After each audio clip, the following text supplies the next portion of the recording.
हनूमानञ्जनासूनुः वायुपुत्रो महाबलः रामेष्ठः फल्गुणः सकः पिङ्गाक्षोमितविक्रमः उदधिक्रमणश्चैव सीता सन्देशहारकः लक्ष्मणप्राणदाता च दशग्रीवस्य दर्पः 12 नामानि कपीन्द्रस्य महात्मनः स्वापकाले प्रबोधे च यात्राकाले च यः पठेत् न भयम् विद्यते तस्य सर्वत्र विजयी भवेत्।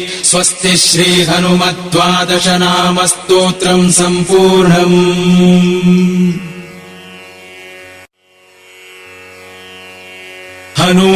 हनूमानञ्जनासूनुः वायुपुत्रो महाबलः रामेष्ठः फल्गुणः सकः पिङ्गाक्षोमितविक्रमः